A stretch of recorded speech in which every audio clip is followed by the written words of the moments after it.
یہ جب مبارک بابرکت ربیع الاول شریف کا مہینہ آتا ہے تو جن خوش قسمت کلمہ گو ایمان والوں کو اللہ نے ادب، احترام، تعظیم، اس محبت کا تھوڑا سا بھی حصہ دیا ہے تو ان کے دلوں میں ایک نئی دھڑکن پیدا ہو جاتی ہے، اور وہ طرح طرح کے آپ کی اس تشریف آوری کے شکریہ یا اس مقدس بابرکت تاریخ کو اپنے اعمال اور اپنی رسوم یا روایات سے دہراتے ہیں، اور یہ کوئی نئی بات بھی نہیں ہے، نہ کتاب و سنت سے ہٹ کے ہے۔ اللہ رب العزت مولا کریم نے بعض مقامات اور بعض تاریخوں کو دہرانے، ان کی یادیں تازہ کرنے کی اجازت نہیں دی بلکہ حکم بھی دیا، یا یوں کہہ لیجئے کہ اللہ تعالی نے، مولا کریم نے بعض تاریخوں کو، بعض مقامات کو شرف بخشا ہے، اہمیت دی ہے۔ اسی لیے آج سے نہیں، مولانا احمد رضا کے زمانے سے نہیں، صحابہ، تابعین، تبع تابعین، ائمہ مجتہدین کے زمانے سے، بلکہ اسلام میں بعض مقامات اور بعض تاریخوں کی اہمیت کو اس طور پر جتایا گیا ہے کہ انہیں یاد کیا جائے۔ بعض کا یاد کرنا وجوباً ہے اور بعض کا سنت ہے۔ ان الصفا والمروہ من شعائر اللہ، صحیح واجب ہے، اور صحیح حاجی کہاں کرتا ہے؟ صفا و مروہ پر کرتا ہے۔ صفا و مروہ دو پہاڑ ہیں جن کی نسبت حضرت ہاجرہ اسماعیل کی والدہ اسماعیل سے ہو گئی۔ ان الصفا والمروہ من شعائر اللہ، دوسرا پارہ ہے، سورہ بقرہ تفسیر ہو چکی ہے۔ فمن حج البیت او اعتمر فلا جناح علیہ ان یطوف بہما، جب عمرے کا احرام باندھ لے گا تو اس کی صحیح بھی واجب ہے، حاجی کو بھی صحیح واجب ہے۔ تو ان بعض مقامات، بعض تاریخوں کو اللہ تعالیٰ نے ایسی اہمیت دی ہے کہ ان مقامات، ان تاریخوں میں اعمال صالحہ، جو اعمال انجام دیے جائیں وہ بھی صالحہ بن جاتے ہیں، کوئی سنت بنتا ہے، کوئی واجب بنتا ہے۔ اور ان بعض تاریخوں میں اعمال صالحہ کی کثرت کا بھی حکم آیا ہے، کثرت سے وہ اعمال انجام دیے جائیں۔ ان الصفا والمروہ، یہ ہم نے کیا بتایا؟ یہ مقام ہے، یہ جگہ ہے۔ اور ایک اور آیت قرآن کی، لا اقسم بہذا البلد، لا اقسم بہذا البلد وانت حل بہذا البلد، قسم پیارے اس پیارے اس شہر کی جس میں تم چلتے ہو، جس میں کعبہ ہے، جس میں حجر اسود ہے، جس میں صفا ہے، جس میں مروہ ہے، جس میں تم پیدا ہو، اس شہر کی قسم، تمہارے نزول کی قسم، تمہارے ورود کی قسم، تم یہاں موجود ہو۔ یہ بھی جگہ کا اہتمام بیان کیا گیا ہے۔ والتین والزیتون وطور سینین، درخت کی بھی قسم اللہ تعالیٰ یاد فرما رہا ہے، زیتون کی بھی اور انجیر کی، یہ دو درخت ہیں۔ طور سینا کی قسم بھی یاد فرما رہا ہے۔ یہ جگہ، یہ مقامات ہیں۔ اب وقت تو ایک تو وہی ایک آیت جس کی تفسیر ہم سن چکے ہیں، پڑھ چکے ہیں۔ اب وَذَكِّرْهُمْ بِأَيَّامِ اللَّهِ، 13ویں پارے میں اللہ تعالیٰ فرماتا ہے، پیارے حبیب جو میرے خاص دن ہیں ان کو یاد کرو۔ ایام اللہ خدا کے دن، اللہ اکبر، خدا کا دن کیا ہو سکتا ہے؟ خدا دن سے پاک ہے، خدا دن سے پاک ہے، خدا سال سے پاک ہے، اور کریے خدا دن سے پاک ہے۔ جس کا تعلق دن سے ہوگا سال سے ہوگا، ہفتے سے ہوگا، مہینے سے ہوگا، وہ وقت سے ایسی کون سی چیز ہے جو وقت سے متاثر نہیں ہوتی؟ وہ کون سی چیز ہے جو وقت سے متاثر نہیں ہوتی؟ جو خلق ہے، جو مخلوق ہے، وہ وقت سے متاثر ہے. جس کا تعلق دن سے ہوگا، ہفتے سے ہوگا، مہینے سے ہوگا، سال سے ہوگا، وہ بیمار بھی ہوگا، وہ بوڑھا بھی ہوگا، اسے موت بھی آئے گی. زمانے کا اثر سب پہ پڑتا ہے. اللہ تعالیٰ زمانے سے پاک ہے، اس لیے وہاں کوئی زمانے کا اثر نہیں. زمانہ ہر ایک میں اثر ڈالتا ہے. کون ایسا ہے جو زمانے سے متاثر نہیں ہوتا ہے؟ سورج پہ زمانے کا اثر پڑتا ہے، گرہن پڑتا نہیں پڑتا ہے. چاند زمانے سے متاثر ہوتا ہے، آسمان متاثر ہوں گے، زمین متاثر، ہر شے بڑی سی بڑی مخلوق لائی آپ وہ ایسی دکھاؤ جو زمانے سے متاثر نہ ہو، وقت سے متاثر. اس کے بعد خدا فرما رہا ہے ایام اللہ، یاد کرو اللہ کے دن، یاد دلاؤ اللہ کے دن. تو علماء نے فرمایا اس اللہ کے دنوں سے مراد اللہ والوں کے دن. یہی تاریخیں ہیں، اللہ والوں کی تاریخیں دہراؤ، پیغمبروں کی تاریخیں دہراؤ، رسولوں کی تاریخیں دہراؤ، ان کے تذکرے کرو، ان کی دعوت کا ذکر کرو، جو انہوں نے مشقتیں اٹھائیں توحید کے لیے اس کو بیان کرو، ان کی ولادت کو ذکر کرو، ان کی ہجرت کو ذکر کرو، ان کی عبادت، ان کے قیام، ان کی ریاضتوں کو ذکر کرو. صحابہ کے تذکرے دہراؤ، پیغمبروں کے جو حواری تھے ان کے تذکرے دہراؤ، جو اللہ کے اولیاء ہیں ان کے تذکرے کرو. تو اس میں بھی وقت کا تاریخ دہرانے کا ذکر آیت میں. چوتھی آیت اور آیت نمبر 5 اِنَّا أَنزَلْنَاهُ فِي لَيْلَةِ الْقَدْرِ وَمَا أَدْرَاكَ مَا لَيْلَةُ الْقَدْرِ لَيْلَةُ الْقَدْرِ خَيْرٌ مِّنَ أَلْفِ شَهْرٍ. بے شک ہم نے اس مقدس بابرکت قرآن کو لوح محفوظ سے آسمان دنیا پر لیلۃ القدر میں اتارا. وما ادراک ما لیلۃ القدر، اور لیلۃ القدر اس بابرکت رات کی عظمت جانتے ہو؟ اللہ پاک کے نزدیک وہ کتنی بابرکت رات ہے. لیلۃ القدر خیر من الف شہر، یہ عام 1000 راتوں سے اعلیٰ افضل رات ہے. ایک پلے میں 1000 راتیں اور ایک پلے میں یہ اکیلی رات. ایک پلے میں 1000 راتوں کا قیام اور عبادت، اور اس رات کی ایک رات کی عبادت و قیام اس کے برابر. تو ان 5 آیتوں سے پتہ لگا کہ اللہ تعالیٰ نے بعض مقامات کو، بعض تاریخوں کو اہمیت دی ہے، اور ان تاریخوں میں، ان دنوں میں اعمال صالحہ کے کثرت سے کرنے کا خدا نے حکم دیا ہے. یہ اور بات ہے کہ بعض وہ اعمال جائز اور مباح یا سنت ہیں اور بعض واجب ہے. واجب کی انہوں نے مثال دے دی ہے.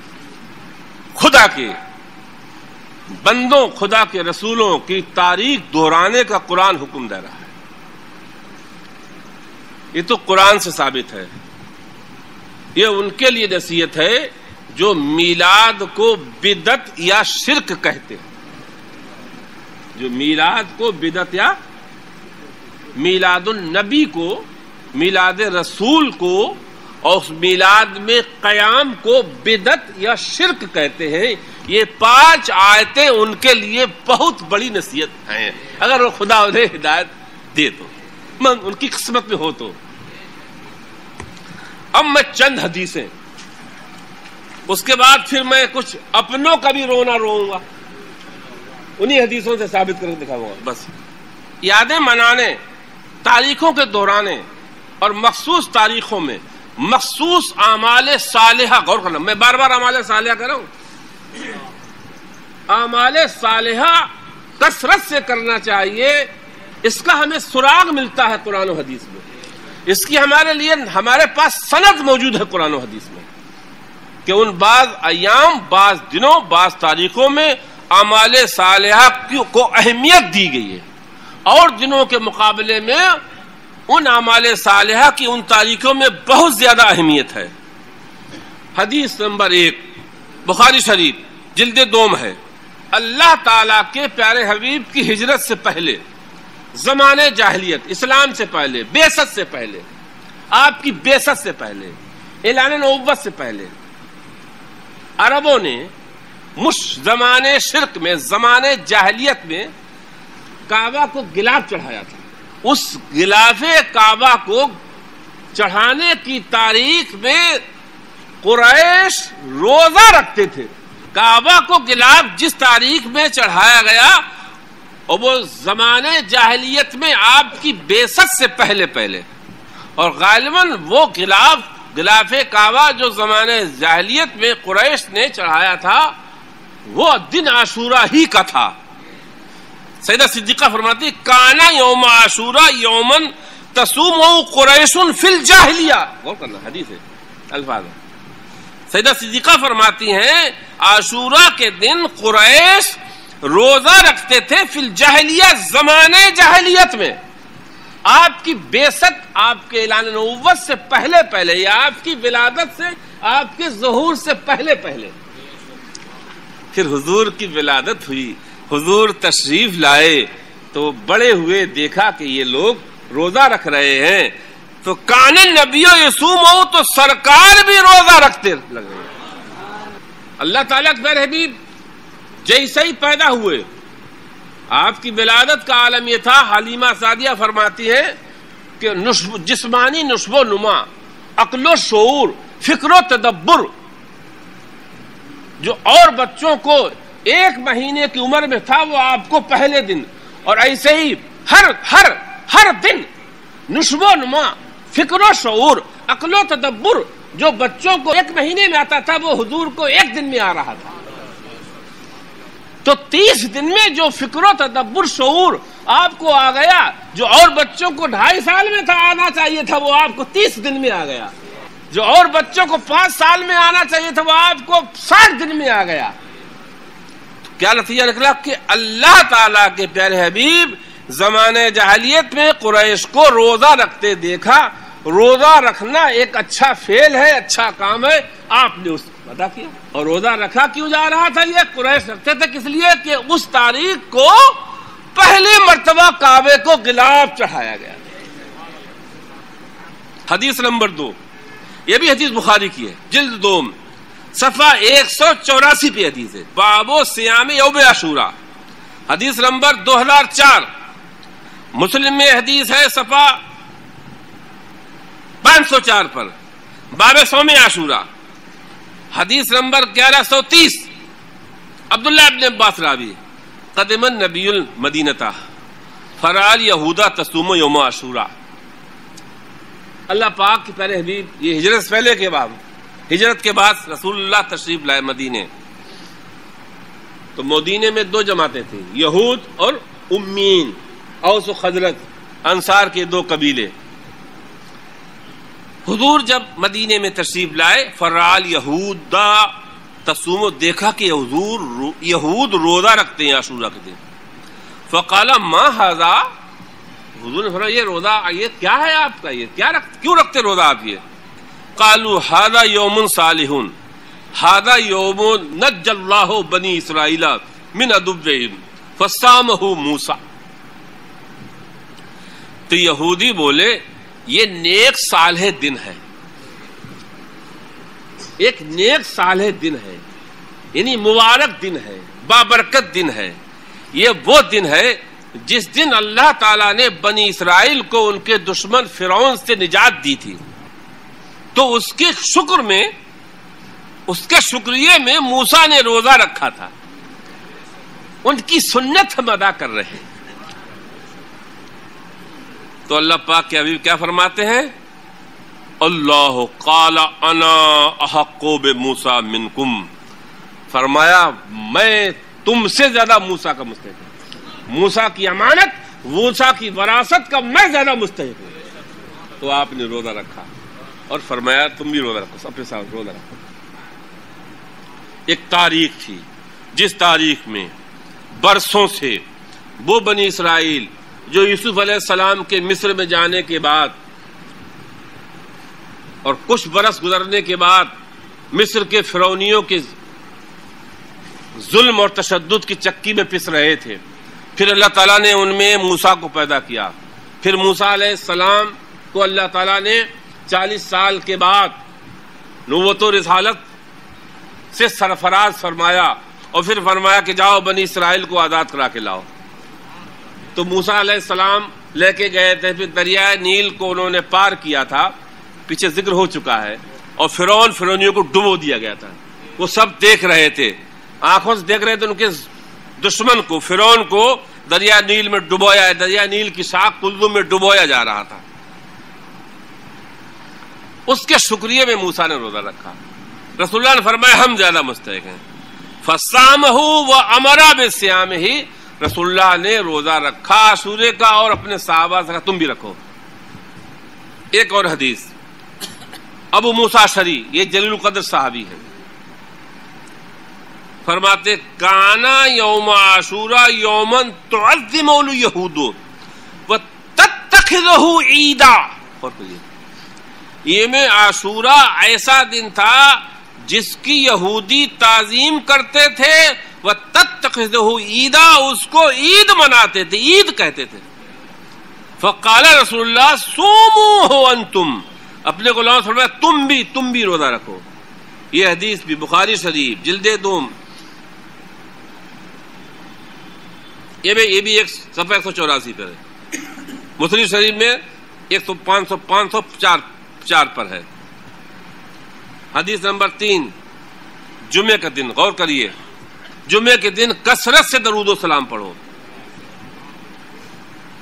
اوس ابن ابی اوس روایت کرتے ہیں ان من افضل ایامکم یوم الجمعہ, رسول اللہ نے فرمایا اے میرے صحابہ, اے میری امت, سنو سنو سنو, تمہارے دنوں میں سب سے افضل دن جمعے کا دن ہے. فیہ خلق آدم, اس دن آدم کی ولادت ہوئی, آدم پیدا کیے گئے. ولادت میں اس لیے کہہ رہا ہوں کہ پیدا ہوئے, وہ خلقہ, چونکہ ولادت وہی مانا کہ آپ ماں سے نہیں پیدا ہیں. آدم کی تخلیق ہوئی, آدم کی پیدائش ہوئی. وہ فیہ قبضہ, اور اسی میں آپ کا وصال ہوا تھا. وہ فیہ نفخۃ, اسی دن سور پھونکا جائے گا. وہ فیہ صیقۃ, اسی میں سب بے ہوش ہوں گے. فاکثروا علی من الصلاۃ فیہ, تو جمعے کے دن کثرت سے میرے اوپر درود پڑھو. جمعے کے دن کثرت سے میرے اوپر درود پڑھو. فإن صلاتکم معروضۃ علی, تم جو درود پڑھتے ہیں ساری تمہارے درود و سلام میری بارگاہ میں پیش ہوتے ہیں. اللہ اکبر, غور کریے. فإن صلاتکم معروضۃ علی, تمہارے سارے درود و سلام تم پر پیش ہوں. قالوا وکیف تعرض صلاتنا علیک وقد علمت, یہ تو صحابہ تھے, لیکن صحابہ نے دیکھیے ہمارے لیے رسول اللہ صحابہ کے سامنے بظاہر موجود تھے. غور کرنا, وہ لوگ جو کہتے ہیں کہ معاذ اللہ مر کر مٹی میں مل گئے, معاذ اللہ, لعنت ایسے قول پر, لعنت ایسے قول پر, لعنت ایسے قائل پر. کوئی کہہ سکتا تھا کہ رسول اللہ نے فرمایا تمہارا سلام درود ہماری بارگاہ میں پیش ہوتے ہیں, ہو سکتا ہے یہ حیات ظاہری کے ساتھ خاص ہو. قالوا وكيف تعرض صلاتنا عليك وقد علمت, یا رسول اللہ ابھی تو آپ ہمارے سامنے ہیں, پھر جب آپ پردہ فرما جائیں گے تو ہمارے سلام آپ کی بارگاہ میں کیسے پہنچیں گے, کیسے پہنچیں گے؟ غور کریے, کیسے پہنچیں گے؟ پھر سنیے, جب آپ روضے میں ہوں گے, جب آپ مرقد میں ہوں گے, جب آپ قبر شریف میں ہوں گے تو ہمارے سلام کیسے پہنچیں گے؟ حدیث کے الفاظ میں قد علمت, جو طریقہ تھا, جو عرب میں ہوتا تھا, عام طور سے عام انسانوں کی قبر کی مٹی جسم کھا جاتی ہے. اور عام طریقہ یہی ہے, مٹی کا مزاج یہی, مٹی کی عادت یہی ہے کہ انسان کے جسم کو وہ کھا جاتی ہے. تو رمتا کا مطلب یہی کہ رسول اللہ میرے آقا ابھی تو آپ ہمارے سامنے ہیں, لیکن جب آپ پردہ فرما جائیں گے, روضے کے اندر جلوہ فرما ہوں گے, تو آپ کے جسم کو مٹی کھا جائے گی, تو پھر میرے سلام کیسے پیش ہوں گے؟ پتہ نہیں مولوی اسماعیل دہلوی صاحب نے حدیث پڑھی تھی نہیں، اور پڑھی تھی تو عقل نہیں آیا. کیا بات؟ وقال ان اللہ جل وعلا حرم علی الارض ان تاکل اجسامنا، جسم کی جمع اجسام. سب بولتے اپنی اردو میں ہم جسم، عقل اکلو مانے کھانا. ہر اردو پڑھنے والا سمجھ سکتا ہے حدیث کو. ان اللہ حرم، مومن پہ شراب حرام ہے، جس کو ایمان دیا خدا نے منہ لگاتا ہے. مومن پہ خنزیر حرام ہے، جس کو خدا نے ایمان دیا ہے شراب میں خنزیر میں منہ لگاتا ہے. خدا نے ایمان والوں پہ شراب حرام کی، خنزیر حرام کیا. غور کریے، یہ انسانوں پر یہ حکم تشریع تھا، یہ حکم تشریع تھا. اور وہ تھا حکم تکوینی، کہ زمین کو حکم دینا، آسمان کو حکم دینا، چاند کو حکم دینا، سورج کو حکم دینا. یہ حکم تکوینیہ کہلاتا ہے. غور کریے، حدیث کے الفاظ پہ غور کریے. جب صحابہ نے عرض کی حضور میرے سلام کیسے پہنچیں گے، میرے درود کیسے پہنچیں گے، جب آپ روضے میں ہوں گے، جب آپ قبر شریف میں ہوں گے، جب آپ اپنے مزار میں ہوں گے تو کیسے پہنچیں گے؟ خالا ان اللہ جل والا، اللہ تعالی نے زمین پر حرام کر دیا ہے کہ ہم پیغمبروں کو جسم کو کھائیں. مومن شراب میں منہ نہیں لگاتا ہے، مومن خنزیر میں منہ نہیں لگاتا ہے، خدا کا حکم ہے اس لیے نہیں لگاتا ہے. اور زمین پیغمبروں کے جسم میں منہ نہیں لگاتی ہے، خدا کا حکم ہے، حرام ہے اس کو.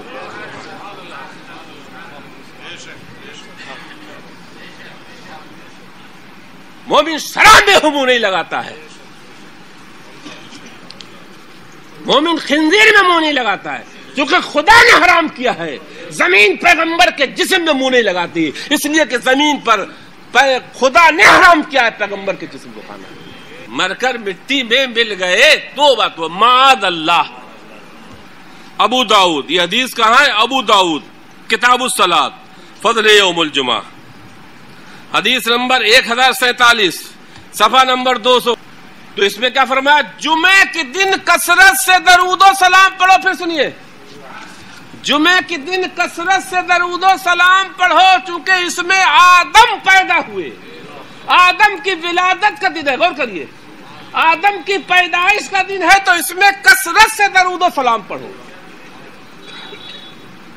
اور جس دن وہ پیدا ہوا ہو جس کی وجہ سے آدم پیدا ہوئے، جس دن وہ پیدا ہوا، جس کی وجہ سے زمین پیدا ہوئی ہے، جس کی وجہ سے آسمان پیدا ہوئے، لولا کا ما خلقت آدم لولا کا ما خلقت الافلاک، اور جس کی وجہ سے کائنات پیدا ہوئی، آسمان پیدا ہوئے، آدم پیدا ہوئے. وہ نہ تھے تو کچھ نہ تھا، وہ نہ ہو تو کچھ نہ ہو. وہ جان ہے جہان کی، جان ہے تو جہان ہے.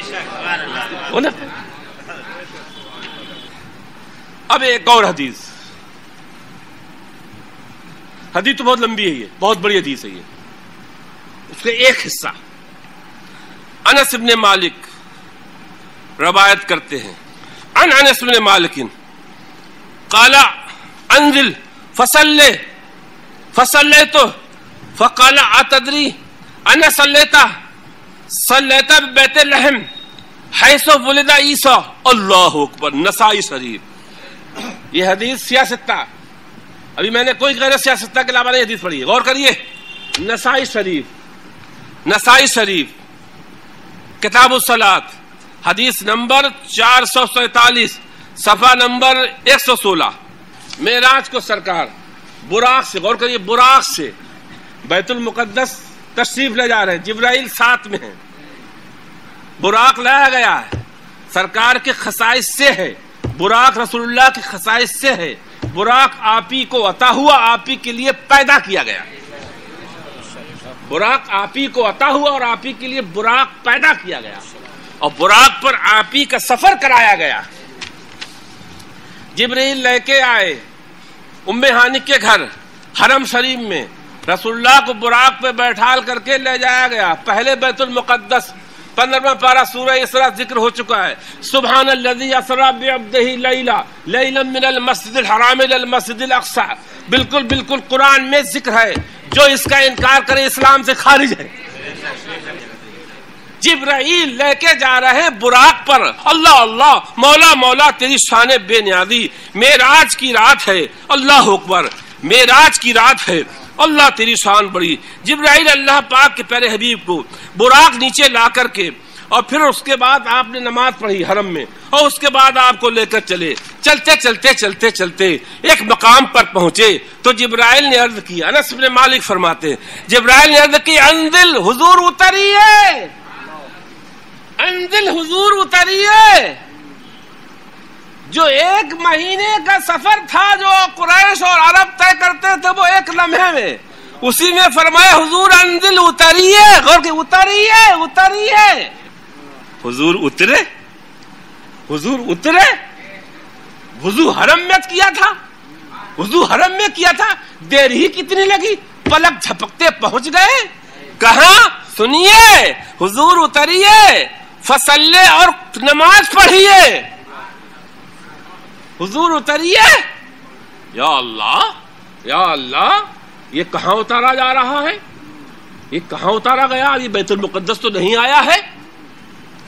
صلی، فرماتے سرکار صلی تو میں نے پڑھا. جب نماز پڑھ چکا، غور کریے دیکھیے ادب، شیخ، غور کرنا، حالت جبریل شیخ نہیں ہے، رسول اللہ شیخ ہے، لیکن چونکہ وہاں جبریل یہ سب چیزیں بتا رہے تھے اس لیے کہا جا رہا ہے. غور کریے، جب شیخ کہے کہ یہ کرو تو مرید کو نہیں چاہیے کیوں کروں، پہلے کر لے. جب استاد کہے کہ یہ پڑھو تو پڑھ لو. شیخ کہے یہ پڑھ لو تو پڑھ لو. پہلے ادا کر دو، وہ عمل کر لو. اگر نہ سمجھ میں آ رہا تو حکمت بعد میں پوچھو. رسول اللہ فرما سکتے تم کیوں میں اتار رہے ہو اور کیوں میں پڑھوا رہے ہو. فقال اتدری، تو جبرائیل خود بولے، رسول اللہ نے پوچھا. فقال جبرائیل اتدری این صلیتا، حضور آپ کو معلوم ہے آپ نے کہاں نماز پڑھی؟ غور کریے. اللہ اکبر. صلیتا ببیت اللحم حیث ولد عیسیٰ، اے میرے آقا آپ نے اس جگہ نماز پڑھی جہاں عیسیٰ کی پیدائش ہوئی تھی. ولادت عیسیٰ پر آپ نے نماز پڑھی ہے، میلاد عیسیٰ پہ آپ نے نماز پڑھی ہے، مولود عیسیٰ پہ آپ نے نماز پڑھی ہے، جائے ولادت عیسیٰ پہ آپ نے نماز پڑھی. اللہ اکبر. یا اللہ یا اللہ یا اللہ یا اللہ. عیسیٰ کے بعد کوئی نبی نہیں میرے نبی کے علاوہ، اور میرے نبی کے بعد اب کوئی نبی نہیں آئے گا. غور کرنا، قیامت تک اب کوئی نبی نہیں آئے گا. خاتم النبیین ہے. اللہ اکبر.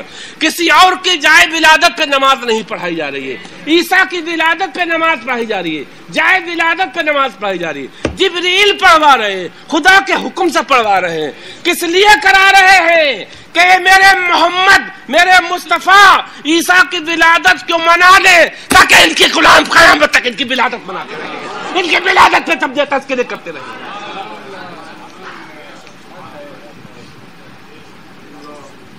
اور کرنا، رسول اللہ کا فعل سنت کہلاتا ہے. رسول اللہ کا فعل کیا ہے؟ جو رسول اللہ کریں وہ سنت. اور ایسا فعل جو رسول اللہ کے ساتھ خاص نہ ہو. نماز رسول اللہ کے ساتھ خاص نہیں ہے، تہجد خاص ہے لیکن جو آپ پر فرض ہے، لیکن امت میں فرض نہیں ہے، لیکن ایسا خاصہ نہیں کہ دوسرے نہ کریں. اللہ تعالی نے اپنے حبیب سے عیسیٰ کی ولادت پر، عیسیٰ کی میلاد کی جگہ پر نماز پڑھا کر اپنے حبیب کی سنت بنا دیا. ایک حدیث اور پہلے، اب پھر میں بعد میں ان 5 حدیثوں کا خلاصہ عرض کرتا ہوں. اس حدیث کے راوی بھی انس بن مالک ہے. چھوٹا سا ٹکڑا معجم الاوسط امام طبرانی کی، امام بہقی نے بھی روایت کیا ہے. حدیث کے الفاظ ہیں اقا نفسہ ہی بعد ما بعث نبیا. اللہ پاک کے پیارے حبیب نے اپنا عقیقہ کیا. بعض روایتوں میں آیا کہ اللہ پاک کے پیارے حبیب صلی اللہ علیہ وسلم ہجرت کے بعد مدینہ شریف جب تشریف لائے تو بکرے ذبح کیے. کیا ذبح کیے؟ بکرے ذبح کیے. اور بکرے ذبح کر کے اپنے غلاموں کی دعوت کی، کھانا کھلایا. تو کسی غلام نے کہا حضور شاید اپنا عقیقہ کر رہے، حضور شاید اپنا عقیقہ کر رہے. تو بعض لوگوں نے فرمایا عقیقہ تو دادا خود ہی 7ویں دن کر گئے تھے عبد المطلب. اب سنیے، امام جلال الدین سیوطی جو اپنی صدی کے مجدد ہیں، امام جلال الدین سیوطی جو اپنی صدی کے مجدد ہیں اور کئی 100 کتابوں کے مصنف ہیں، ایک دو کتاب نہیں، ایک کتاب آپ کی در منصور ہے، کبھی کبھی آپ نے دیکھا ہوگا یہاں رکھی ہوتی ہے پیلے، 10 جلدوں میں اتنی موٹی کتاب ہے ایسی. اور جمع الجماع میں اور یعنی کتنی 300 سے زیادہ 350 اتنی موٹی کتابیں لکھی عربی میں سب، جو اپنی صدی کے مجدد ہیں. اللہ اکبر. امام جلال الدین سیوطی کہتے قد ظہر لی تخریجہ علی اصل آخر، اور کہتے مجھے جو اس حدیث کا مطلب معلوم ہوا اور وہ اس کے ذریعے سے وہ حدیث جو امام بہقی نے انس بن مالک سے روایت کی ہے، ان نبی عقا نفسہ بعد نبوت، اللہ پاک کے پیارے حبیب نے اپنا عقیقہ کیا نبوت کے بعد، ہجرت کے بعد مدینے میں. ما انہ ورد ان جدہ عبد المطلب عقا عنہ فی 7 ولادتہ، حالانکہ آپ کے جد کریم عبد المطلب آپ کا عقیقہ آپ کی پیدائش کے 7ویں دن کر گئے تھے. والعقیقۃ لا تعاد مرۃ ثانیہ، عقیقہ دوبارہ نہیں ہوتا، قربانی دوبارہ سے دوبارہ جب تک آدمی رہے تب تک، عقیقہ تو ایک ہی مرتبہ ہوتا ہے. اللہ اکبر، اللہ اکبر. اب فرماتے سنیے جلال الدین سیوطی جو اپنی صدی کے مجدد ہیں، غور کریے ایک مجدد کا فیصلہ، ایک مجدد کا فیصلہ سنیے. اللہ اکبر. فرماتے فَيُحْمَلُ ذَلِكَ عَلَىٰ أَنَّ الَّذِي فَعَلَهُ النَّبِيُّ، وہ بکرے جو حضور نے ذبح کیے تھے مدینے میں ہجرت کے بعد اور اپنے صحابہ کی دعوت کی تھی، وہ کیوں؟ اظہارا للشکر علی ایجاد اللہ ایاہ رحمتا للعالمین، یہ اللہ تعالیٰ کے پیارے حبیب نے اپنی ولادت کے شکر میں کیے تھے. یہ بکرے ذبح اللہ پاک کے پیارے حبیب اپنی ایجاد اور اپنی ولادت کے شکر میں کیے تھے، اس شکریہ میں کیے تھے کہ خدا نے انہیں رحمت اللہ عالمین بنایا ہے، اس شکریہ میں کیے تھے کہ خدا نے انہیں شارع بنایا ہے. اب فرماتے ہیں امام جلال فَيَسْتَحِبُّ لَنَا أَيْضًا إِظْهَارَ الشُّكْرِ بِمَوْلِدِهِ. اب سنیے جلال الدین امام سیوطی کا فیصلہ، کہتے فَيَسْتَحِبُّ لَنَا، ہمارے لیے بھی مستحب ہے، بہتر ہے کہ ہم اللہ تعالیٰ کے پیارے حبیب کی ولادت کی خوشی ظاہر کریں بالاجتماع. اور اجتماع کریں، جمع ہوں، میلاد منائیں اکٹھے. غور کریے بالاجتماع، غور کریے یہاں پر بالجلوس نہیں فرمایا. کیا فرما رہے ہیں؟ سنو اب تم خبر لو، گلی کوچے گھومتے پھرو. امام جلال الدین کیا کہہ رہے ہیں؟ فیستحب لنا، ہمارے لیے مستحب ہے کہ ہم کیا کریں؟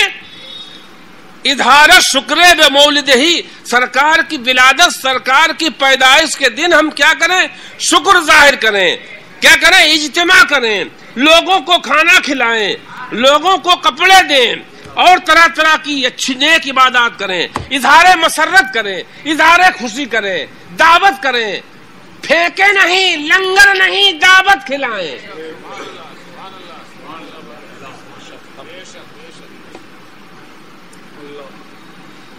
یہ 6 حدیثیں اور کریے، ان حدیثوں سے جو میں سمجھا ہوں، اب میں 2 مطلب بتانا چاہتا ہوں. پہلا مطلب تو وہ سنیں جو کہتے ہیں کہ میلاد شرک ہے، تو یہ شرک رسول اللہ نے کیا. پہلے مانا یہ شرک جبرائیل نے کرایا، شب معراج جبرائیل نے کرایا رسول اللہ سے، عیسیٰ کی پیدائش کی جگہ پہ نماز پڑھائی. یہ شرک جبرائیل کرا رہے ہیں، اور جبرائیل خود نہیں خدا کرا رہا تھا، تو مان اللہ یہ شرک خدا کرا رہا تھا. اگر میلاد شرک ہے تو یہ خدا جبرائیل کو حکم دے کے رسول سے شرک کرا رہا ہے. تو سب سے بڑے مشرک تو مان اللہ جبرائیل ہوئے، کہ جبرائیل نے اتارا تھا رسول اللہ کو عیسیٰ کی جائے ولادت پر. نسائی کی حدیث ہے، کہاں لے جاؤ گے؟ سیاستہ مانیں گے، سیاستہ مانیں گے، آؤ. رسول اللہ نے فرمایا جمعے کے دن کثرت سے میرے اوپر درود و سلام پڑھو، چونکہ وہ آدم کی پیدائش کا دن ہے تو یہ شرک رسول اللہ کرا رہے ہیں، آدم کی پیدائش کو منا رہے ہیں۔ اے میرے غلاموں مناؤ، جمعے کا دن عید مناؤ، چونکہ تمہارے باپ پیدا ہوئے، باپوں کے باپ پیدا ہوئے۔ میلاد کو شرک کہنے والے سنیں، جنہوں نے بدعت کہا یہ بدعت رسول اللہ کرا رہے ہیں، جنہوں نے بدعت کہا ہے بدعت جبرائیل کرا رہے ہیں۔ لکھنے سے پہلے، کہنے سے پہلے یہ بھی تو سوچو، یہ تیر کہاں جا رہا ہے؟ تیر پھینکنے سے پہلے تیر کہاں جا رہا ہے؟ صحابہ کے بعد تابعین، تابع تابعین، تابع تابعین، جتنے بھی مجددین اور مصلحین امت میں گزرے ہیں، ہر شخص اپنے اپنے وقت میں اس وقت کے حساب سے رسول اللہ کی تشریف آوری کے دن کی خوشیاں مناتا رہا۔ پھر سنیے، اب ذرا یہ سنی سنیں، یہ تو ان کے لیے جنہوں نے شرک اور بدعت کہا، اب یہ سنی سنیں جو کودتے ہیں، اچھلتے ہیں اور ڈی جے بجا کے گلی کوچے مارے مارے پھر رہے ہیں، اسلام کو بدنام کر رہے ہیں۔ ذرا یہ بھی سنی سنیں، مومن کو وہ کام کرنا چاہیے جو حدیث سے ثابت ہو۔ میں نے 6 حدیثیں بیان کی ہیں، غور کریے۔ 2 حدیثوں میں رسول اللہ نے خوشی منائی روزہ رکھ کر، غلاف کعبہ، غور کرنا، غلاف کعبہ چڑھانے کی تاریخ کیسے بنائی رسول اللہ نے؟ روزہ رکھ کر۔ غور کریے، غلاف کعبہ کی تاریخ کو رسول اللہ نے کس سے بنایا؟ عاشورہ کی تاریخ کو رسول اللہ نے کیسے منایا؟ پھر سنیے، عاشورہ کی تاریخ کو رسول اللہ نے کس چیز سے منایا؟ غلاف کعبہ کی تاریخ کو رسول اللہ نے منایا روزہ رکھ کر، اور غلاموں کو حکم دیا روزہ رکھو۔ عاشورہ کی تاریخ کو منایا روزہ رکھ کر، غلاموں کو حکم دیا روزہ رکھو۔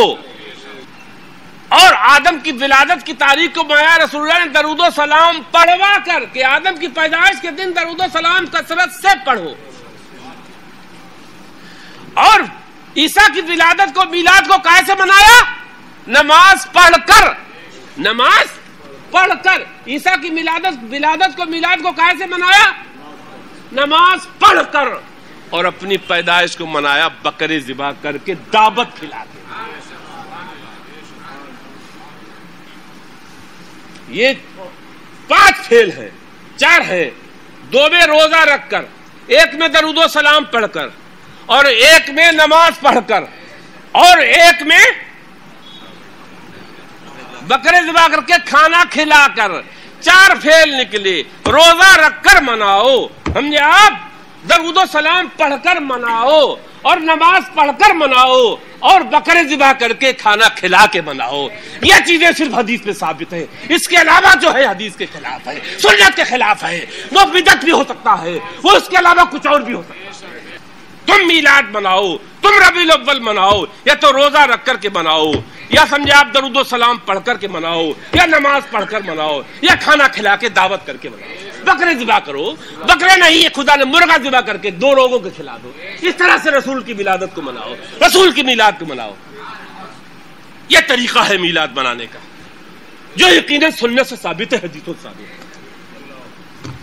اس گھر کو آگ لگ گئی گھر کے چراغ سے، تم ڈی جے بجا کے منا رہے ہو، تم کوچے کوچے گلی گلی نعرے لگاتے ہوئے جا رہے ہو، دوسروں کو اذیت پہنچا رہے ہو، خود بھی اذیت اٹھا رہے ہو، رزق کو برباد کر رہے ہو، چھتوں سے لٹایا جا رہا ہے، تم بدنام کر رہے ہو سنت کے خلاف کر رہے ہو۔ حدیث سے ثابت ہے کہ ولادت منائی جائے گی، لیکن روزہ رکھ کے منائی جائے گی، درود و سلام پڑھ کے منائی جائے گی، نماز پڑھ کے منائی جائے گی، اور دعوتیں کر کے منائی جائے گی، غریبوں کی مدد کر کے منانا چاہیے۔ میلاد پڑھیے، جلسہ کیجئے، اجتماع کیجئے، اس میں رسول اللہ کی ولادت پر بیان کیجئے، بعد میں درود و سلام پڑھیے، سلام پڑھیے، قیام کیجئے۔ یہ ہیں آیتیں، یہ حدیثیں، یہ ہے بیان، اور یہ فتویٰ اپنی صدی کے مجدد جلال الدین سیوطی کا، کہ آپ فرماتے ہیں فَيَسْتَحِبُّ لَنَا أَيْضًا إِظْهَارَ الشُّكْرِ بِمَوْلِدِهِ، میرے آقا کی ولادت پر اظہار شکر ہم پہ لازم ہے محبت کے اعتراف سے، کہ اجتماع کریں، ہم کھانا کھلائیں ہم۔ اس کے علاوہ من بجہ القربات، جو خدا کی قربت کے جو ذرائع ہیں، صدقہ خیرات کرو، من وجوہ القربات. یہاں پر ایک مسئلہ اور بتا دوں, فرائض و واجبات کے علاوہ بھی سنیے, آدمی نظر مانے گا, منت مانے گا, یا اور کوئی بھی نیک کام کرنا چاہتا ہے تو وہ وہی کام کر سکتا ہے جس کی اصل کتاب و سنت میں موجود ہو, جس کی اصل کتاب و سنت میں, یا اللہ تعالیٰ نے اور اس کے حبیب نے اس کام اس فعل کے کرنے کا حکم دیا ہو. نماز کا حکم ہے, روزے کا حکم ہے, یہ وہ اعمال ہیں, یہ وہ قربات ہیں جن کا قرآن و حدیث میں حکم دیا گیا ہے. اب ہم فرائض و واجبات کے علاوہ اگر کسی تاریخ پر یا کسی جگہ پر یا کسی مزار پر ہم کوئی اجتماع کرنا چاہتے ہیں تو یہی کر سکتے ہیں کہ صدقہ خیرات کریں, ہم قرآن پڑھیں, ہم درود و سلام پڑھیں, ہم یہ نہیں کہ وہاں ڈھول بجایا جائے گا, وہاں حوالیاں کی جائیں گی, وہاں ناچا جائے گا, وہاں رنڈیاں بلائی جائیں گی, وہاں عورتوں کے اجتماع ہوں گے. یہ نہیں, مزارات پر وہی کام کیا جا سکتا ہے جس کی اصل قرآن و حدیث میں موجود ہے. ابھی اور کچھ باتیں باقی ہیں, وہ آئندہ اتوار کو انشاءاللہ ہم عرض کریں گے. استغفر اللہ ربی من کل ذنب و اتوب الیہ.